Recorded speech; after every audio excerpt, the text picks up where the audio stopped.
Welcome to the You Are a Philanthropist podcast. Today we're talking to Leoma Gilley.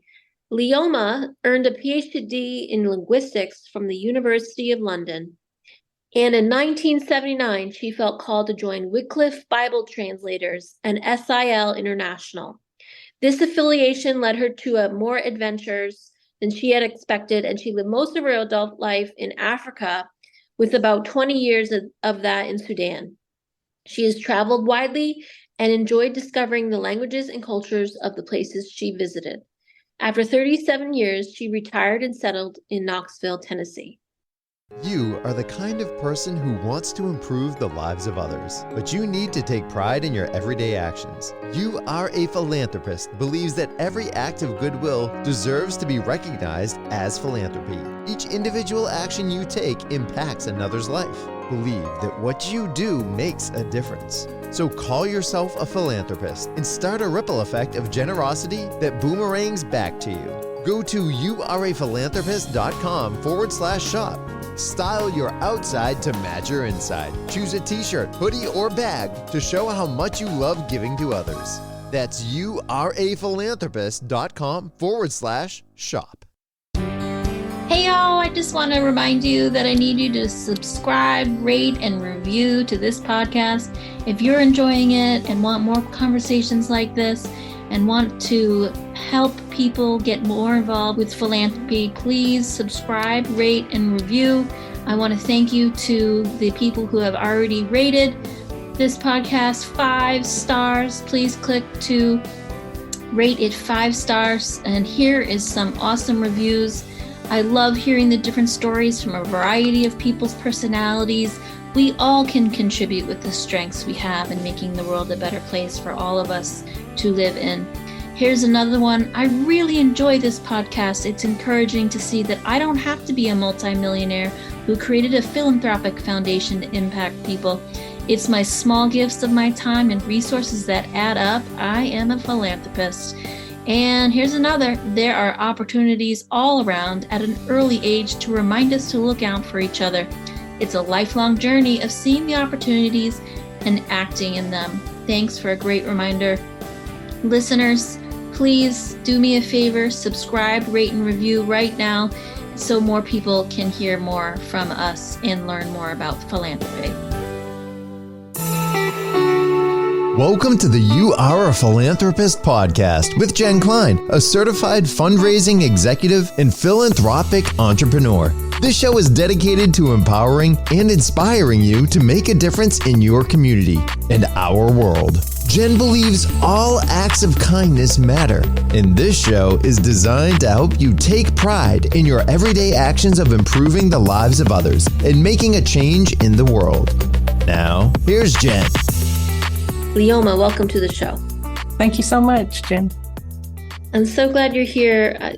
Africa has always been a country on my bucket list to visit, and I am eager to hear your story of how you came to travel to Sudan and learn about the people there and help them translate the Bible into their own language.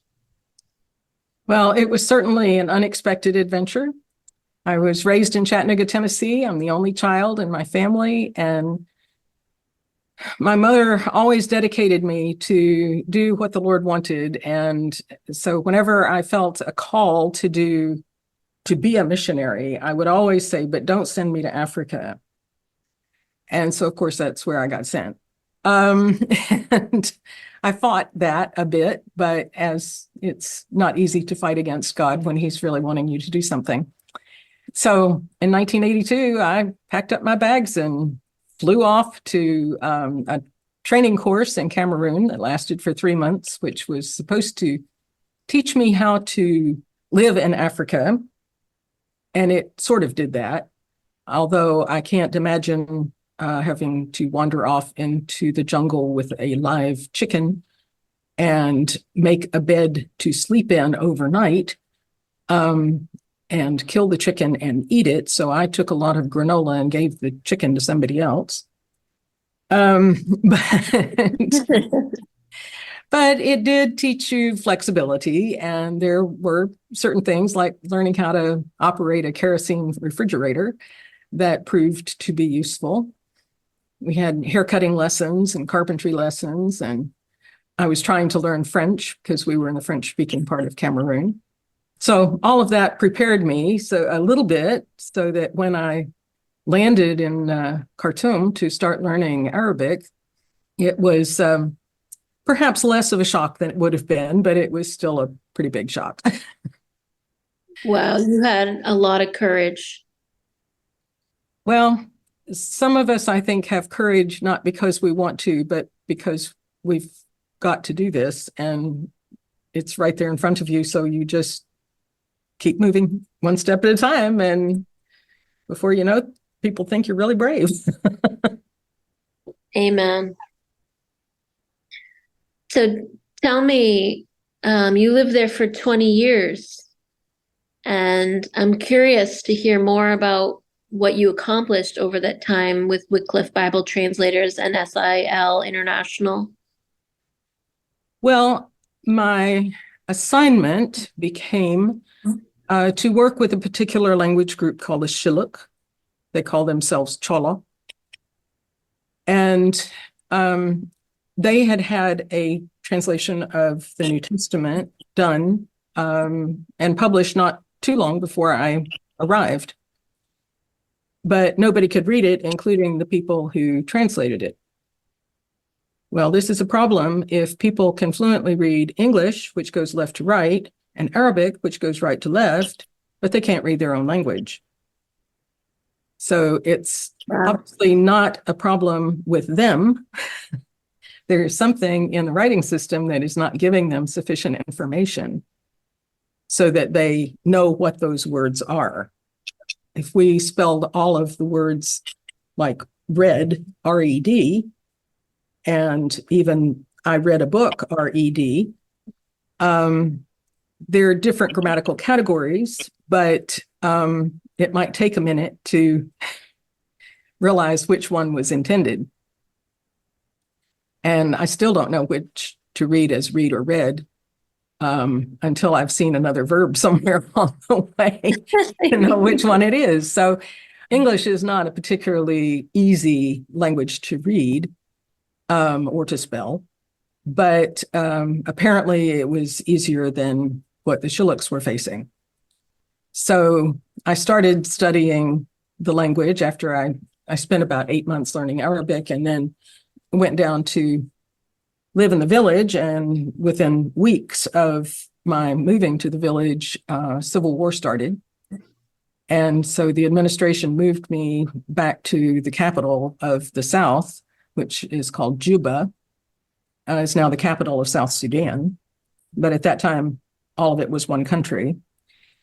And it was hard to find Shilluk speakers there because that was like 400 miles from where they lived. And all of the people who were Shilluks who were working in the government and living in Juba were asked to move back to where they were from. So there were even fewer. So I ended up with a precious Catholic sister who I met in one of those unexpected, you go to visit somebody else and meet this person that turns out to be the answer to your prayer. And so Sister Teresa Nyako was very well versed in her language and just became a very, very dear friend. And we worked together for probably a year to a year and a half. And by that time, I knew enough to know that I really didn't know anything. And nobody else around me knew anything either. And that's when I decided that further studies were going to be a necessity. So I ended up at the University of London, and my supervisor kept jokingly saying, this language is so difficult, I think you should just teach them English. And I said, I don't think they're going to accept that, which of course they wouldn't. But anyway, with what I learned there and some more work with research, we finally figured out some of the basic problems that we had. And so then I had to convince people to accept those solutions. And the Shilluk are very hierarchical people. They have a king who's called the Ret. And then there's kind of a council of elders and paramount chiefs. And then it goes down to the kind of area chiefs and then the local chiefs and so forth. And so you have to work your way up and down this pyramid. And the king, when he makes a decision, he makes it on the basis of consensus that the majority of people that are sharing some of the power with him are in agreement with it. So we couldn't just get him to say, okay, this is it, do it this way. Their kingship doesn't work like that. So we started with the local, I guess you'd call them the intelligentsia, people who, because after my studies, I had the war had really gotten going. And so we could no longer live in South Sudan safely. And so I knew that because the Shilluks lived in the northern part of the South, that they would probably go to Khartoum. So I went back to Khartoum in 1989 and then started visiting every intellectual I could find that was Shilluk and telling them what my goal was, what I was hoping to do. And I remember one guy that was in charge of the Catholic relief arm. I hadn't met him and didn't know about him, but Sister Teresa had written a letter and sent it to him that said Leoma Gilley and my phone number and said, would you give this letter to her? Well, he knew all the Shilluks around and he didn't know this Leoma Gilley.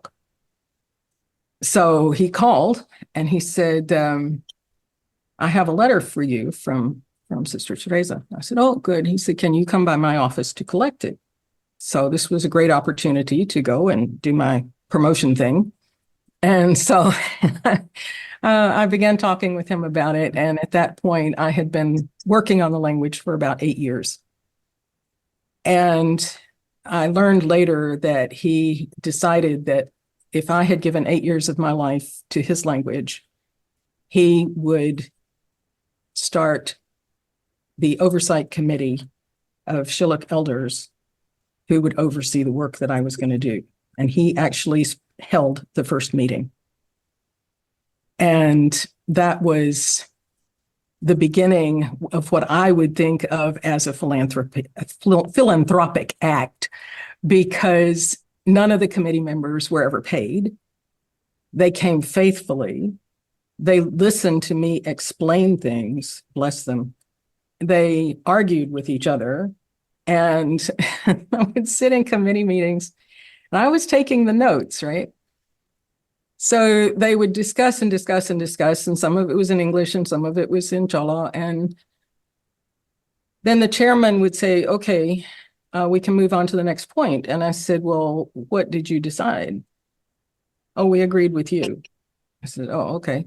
So it took me a long time to figure out that the last two people to speak, if they said the same thing, that and nobody else said anything, then that meant they had reached consensus. Wow. So I finally figured out, okay, that's what they've agreed on. Fine. So it was even that was a cultural learning experience. And they guided us and began promoting it within the community. And then they helped us find teachers.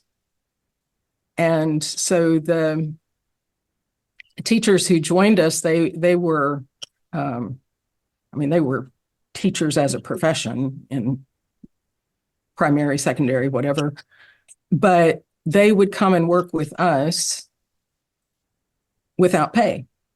The first person who came to us was James Alala. And he had been studying law and was going to become a lawyer. And as far as I know, when I met him, he didn't have any job at all. But he would come to our house, and he lived far away from us. He would come to the house, and I said to him, James, what can we pay you for working with us? And he said, nothing. Never pay anyone for working in their own language. Wow. This is their contribution to the community. Wow. Now, he didn't have much of a way to support himself. Now, he wasn't married, but he still got to eat and live somewhere. We did try to cover his travel expenses at least, but each of the committee, they would come on their own. They met with us for sometimes 3-4 hours, and then on their one day off, and then they would go to whatever other business they had. The teachers who worked with us, we tried to pay their what we called incentive pay, which basically covered transportation. I mean, we're working with a group of 750,000 people, and many of whom lived in the very far outskirts of the city. And so they were having to pay money to transfer to get into town. And then they needed to eat. And so we served a lot of people breakfast. But they were coming. I mean, I think we think of philanthropy here as because we're a very individualistic society, that we're doing this maybe to make us feel good and because we have a certain interest or passion for the group that we volunteer with. And that was true of the Sudanese as well. I mean, they felt very passionate about their language. They certainly wanted to develop it and to get people to know about it. But on the other hand, they weren't coming from jobs that provided their needs. Right.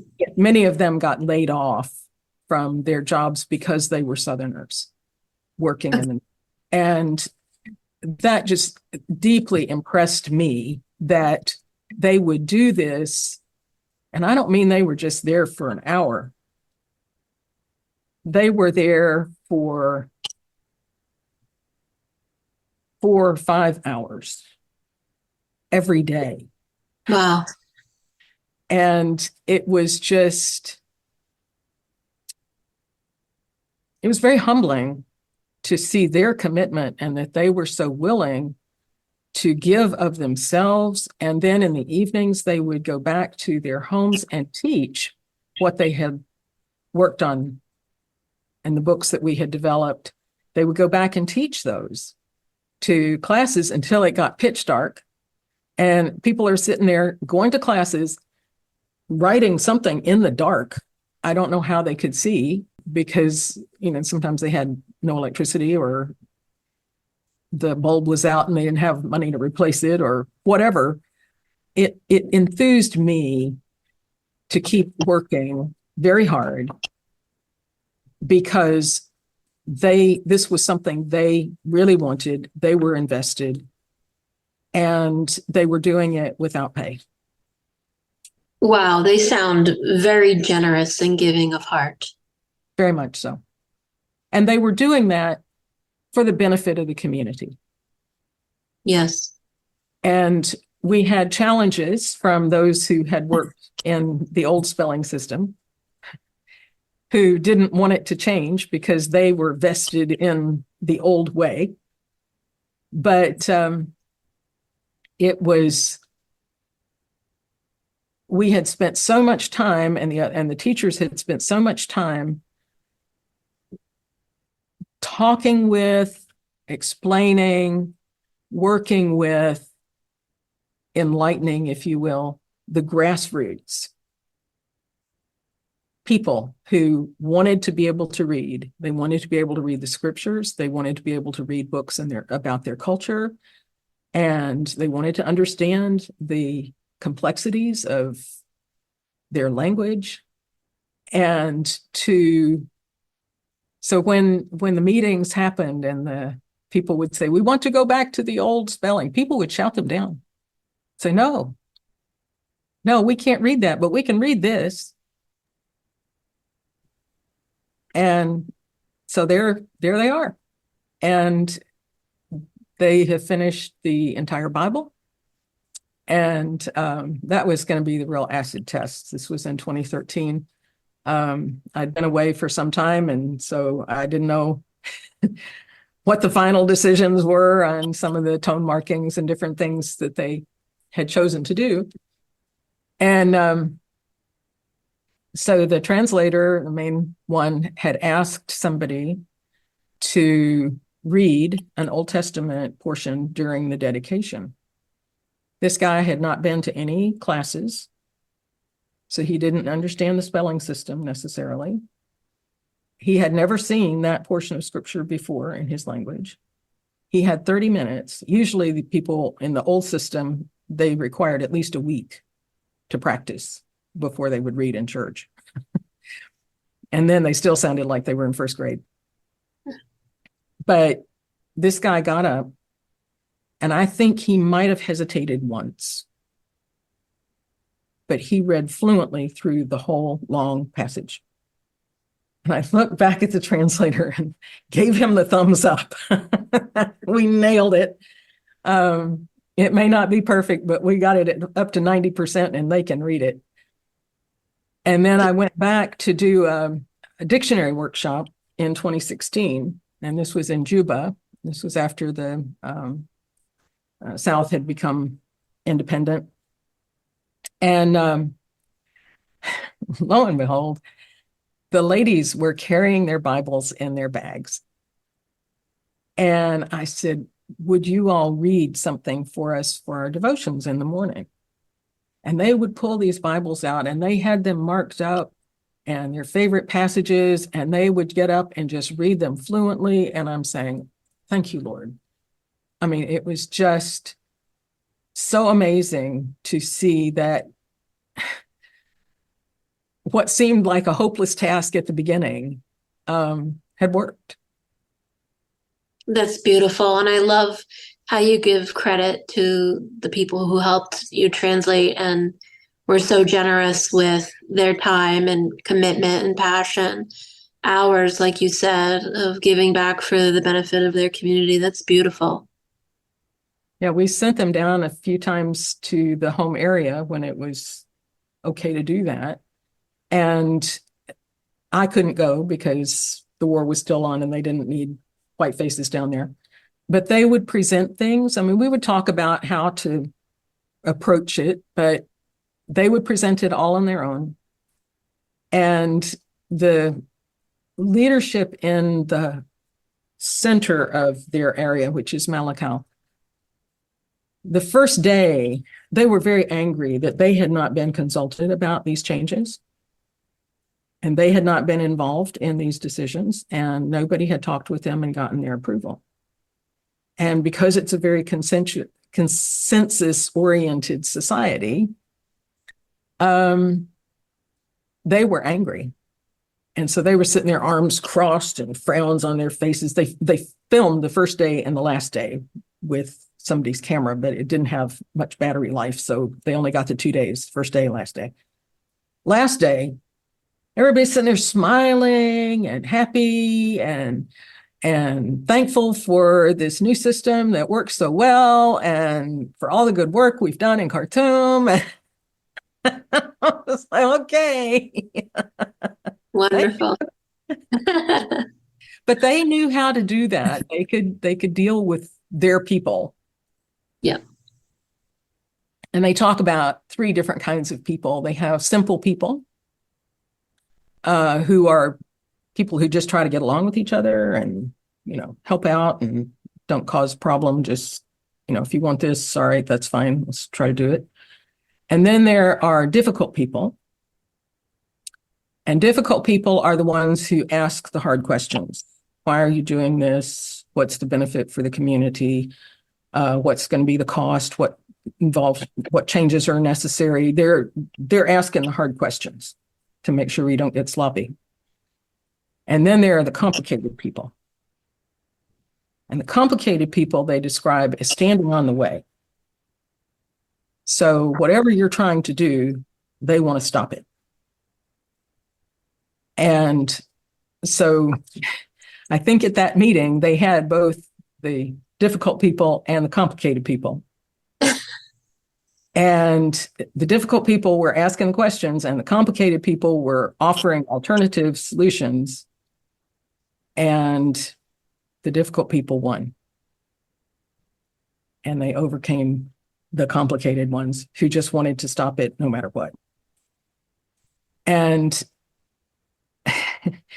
you know, we have a lot of difficult and complicated people here too, which makes life interesting. Just hope you run into a few more of those simple people. Yeah.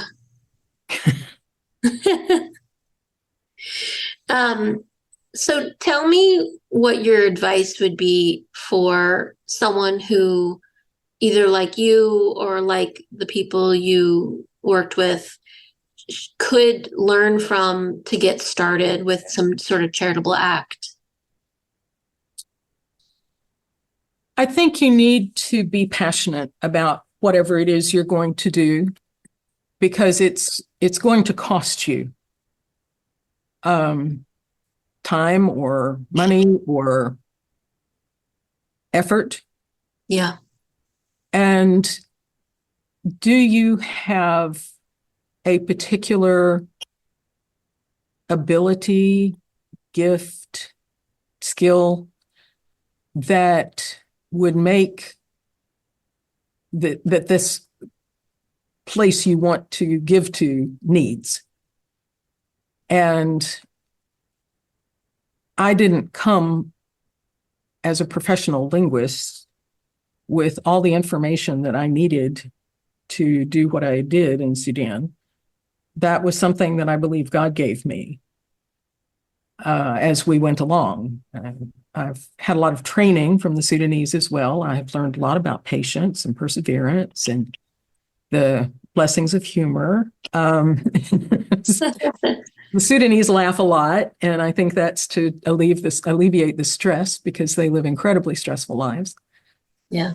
But I think you need to have something that you can contribute, realizing that there may be very gifted, maybe educated people. I'm thinking about looking overseas, but I mean, it can be anywhere.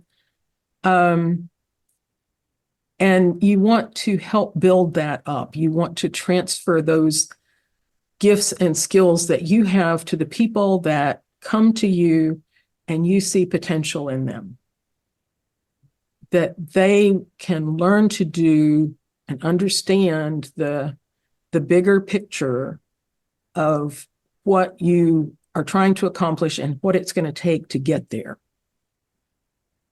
so that they can catch that vision and they can move and help you and eventually take on your responsibilities.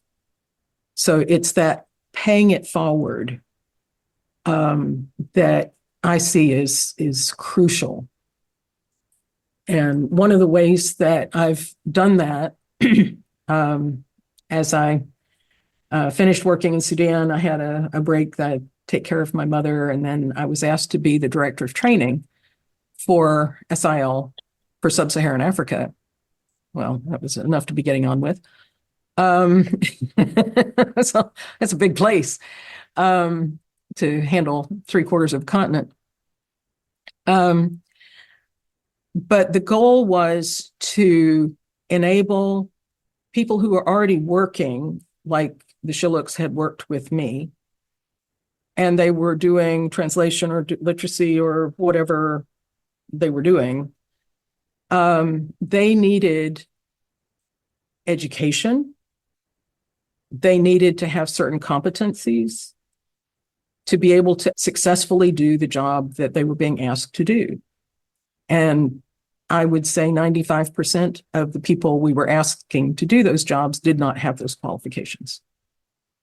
The majority of them had secondary school and no university. And the requirements say you need to have a bachelor's degree. Well, how do you get from secondary school to a bachelor's degree when you've gotten out of the system? Once you're out of the system in Africa, you can't get back in the system. You're a full-time student or you're not. Those are your choices. And so a lot of these people have abilities, incredible abilities, if they're just given the chance. And so that's where I was asked to start a training program that would be accredited at a university and where people could continue and get a degree. And so we came up with the Institute for the Development of Languages and Translation in Africa, called IDELTA. I still teach on that. I go back, even though I'm retired, I go back and teach 2 months a year. And what's more, one of the daughter of the main translator for Shilluk, I helped her get to come to IDELTA and then to finish getting her degree in community development with an emphasis on language development. And she is currently in England doing her master's courses, and she will replace me as a lecturer in the IDELTA program. I just love how you give so much credit to other people who you kind of work with you, and you're together, you're making a huge impact. And I think that's something really important for my listeners to think about, which is what can we accomplish together? Mm-hmm. Because as you said, you came unprepared in knowing the language before you arrived, and the language was very complicated, and you couldn't do it alone. And you would have been able to accomplish it on your own. Power of community, of working together with other people who were being charitable. Together, you got so much accomplished. Yeah, and I feel blessed. I mean, I would do this for free, if I could. They're just, it's inspiring to see what it can look like when we work together as a community and we're not all just looking out for our individual benefit. Yes. We are the ones who end up getting blessed, as well as hopefully blessing others. Amen. I'm curious if you could wave a magic wand and make the world a better place. What areas would you love to see improved in some capacity? Poverty is such a barrier to being able to be fulfilled as a person.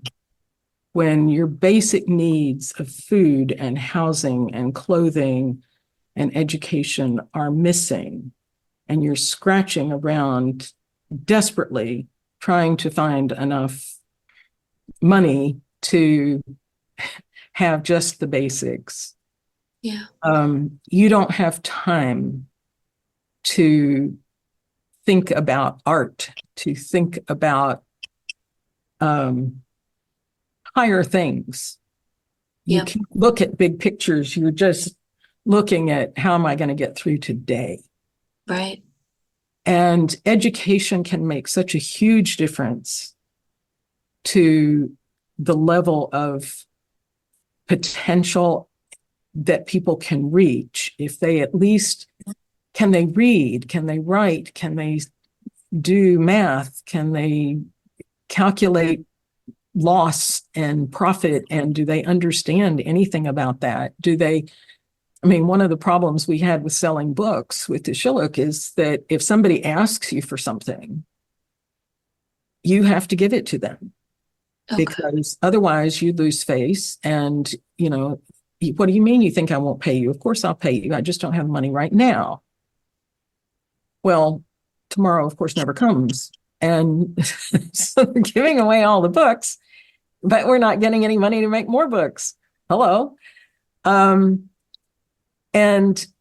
so how do you find that intermediate person who is a bookseller and will sell your books for you so that you get money, and that they don't run off with it? These are basic challenges, but the guy that was the translator for the Wycliff Bible, the one who was there for the whole time, there were several on the team at different times. We had always promised him that we would help him get a college degree because he's brilliant. I mean, he would have done a PhD in linguistics had he had that opportunity. And I used to think, if these people had had the same opportunity that I had for education and exposure, what would they have done with it? Right. The world would be transformed. Yep. And people learn best if they learn in their own language, in the language that they speak, that they learned at home. And then they can more easily branch out into more international languages. And they succeed better.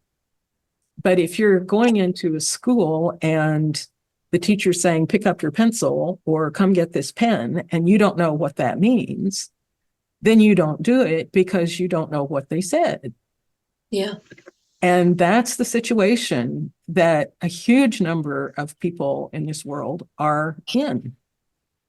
Illiteracy rates in Africa are, frightening. And it's not that they can't do it. It's that they're being asked to do something that's almost impossible. So they fail at school because they don't understand what the teacher is saying. They don't relate to the language. We had this problem in Mexico as well, where people were trying to, I can read Spanish. I don't know what it says, but I can read it.